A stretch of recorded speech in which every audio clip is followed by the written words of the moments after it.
I'm Mark Sponsler from StormSurf.com, and here's the surf forecast for the Hawaiian Islands for the week starting Friday, September 9th. Brought to you by your surf authority, expert advice, and friendly staff, Hawaiian South Shore. Be sure and smash the like and subscribe button. You get automatic notifications when we post the video, typically on Friday afternoons. All right, let's get to work.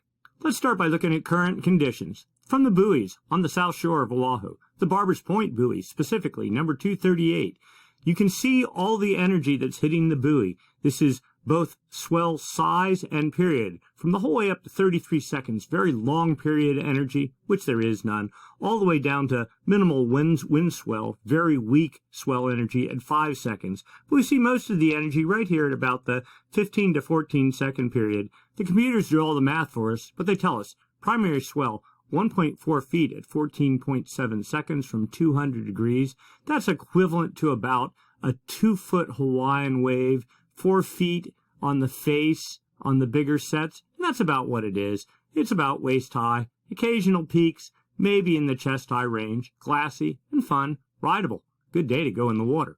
All right, let's take a look at what's coming. So we're going to go back in time. Why are we doing this? Because it takes a while for swells generated in the deep South Pacific Ocean, that's where our surf comes from, to make it to the Hawaiian Islands. Let's get ourselves oriented. New Zealand here, Australia, Antarctica down here. This is the Ross Ice Shelf. Notice it's pretty far to the north. It's the dead of winter in the southern hemisphere. The ice creeps north. That gives less aerial coverage for storms to actually get their winds, to get traction on the ocean surface to generate swell. We're going back in time. Friday, the 2nd of September, a week ago.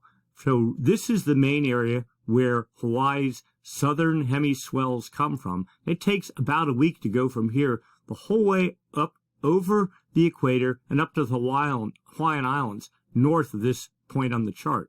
Let's go put this into motion. Now, the interesting thing, what we're looking at is, notice, this is significant wave heights, the highest seas inside generated by winds in a gale. And there was a gale on Saturday, September 3rd, that developed south of New Zealand with 28-foot seas, building to almost 30 feet, fading, and then redeveloping with 32.5 feet right there, the highest seas over this whole domain. 32.5-foot seas, that is the highest 1/3 of all waves in this gale were 32.5 feet. Individual waves momentarily up to double that, maybe 64 feet, but not surfable waves, just raw, unorganized sea state. But anyway, as we got into Monday, September 5th, the gale faded and then started redeveloping in the southeast Pacific, but well east of the Hawaiian swell window. The point being, swell was generated. It is radiating to the north, and it's poised to hit the Hawaiian Islands. We'll get into the details of that in just a second. Now, looking out beyond, we're into Thursday, September 8th.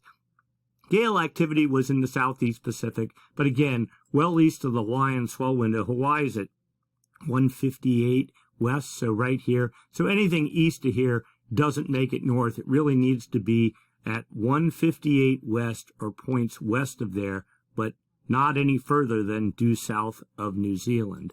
Then another little gale developed as we got into Thursday, September 8th with 28-foot seas, something like that, right off the edge of the Ross Ice Shelf. And then that, too, faded.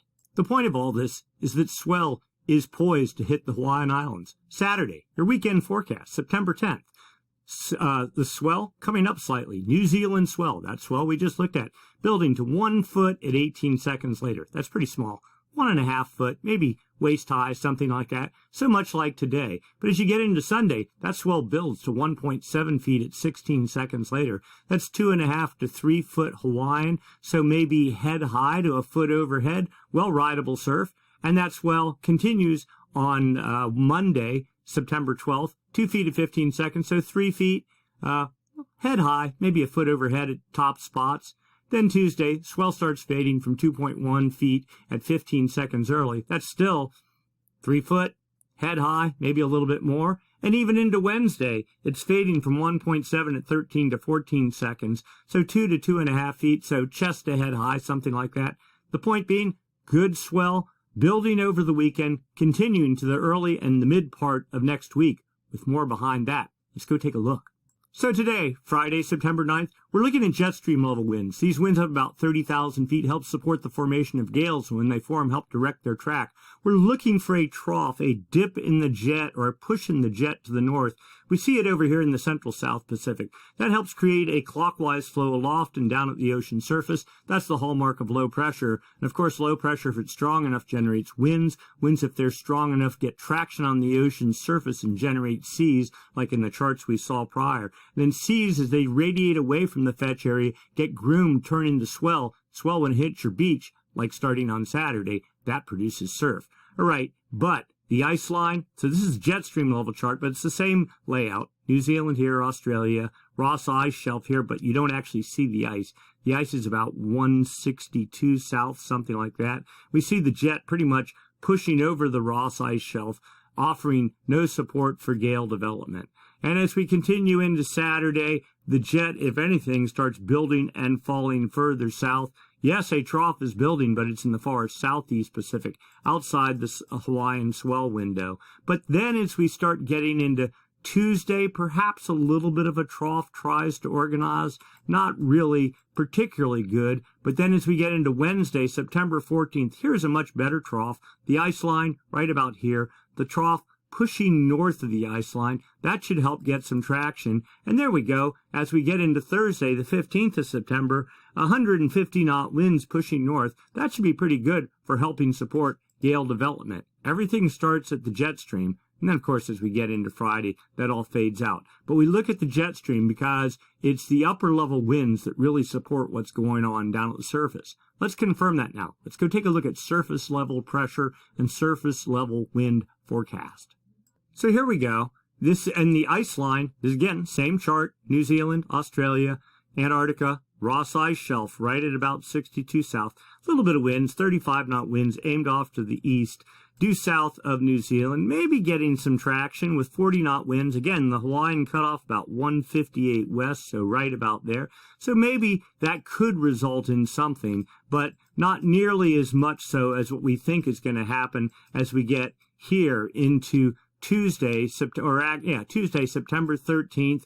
There we have 35, 40 knot winds aimed off to the north. Now you see 35 and 40 knot winds on the other side of this gale right here. They're all aimed due south at Antarctica, at Penguin Storm, but it's the backside of this low that we're most interested in, producing winds aimed reasonably well off to the northeast. And even as we get into Tuesday and Wednesday, here we go, even better winds, 50, 45, 40, 35 knot winds, a broad area of fetch aimed and pushing off to the northeast. That's exactly what we want to see. That's Wednesday and Thursday of this coming week. So that would be a good opportunity to produce swell aimed at the Hawaiian Islands. Let's go take a look at the effect of those winds on the ocean surface. So this is the significant wave height model. It takes the wind model that we just saw and projects what effect those winds will have on the ocean surface in terms of generating a raw sea state. So, yes, little area of 28-foot seas are forecast this evening into Saturday. That'd be the 10th of September. But maybe background swell at best you'd get from that. Not a whole lot. We're looking more to that big gale.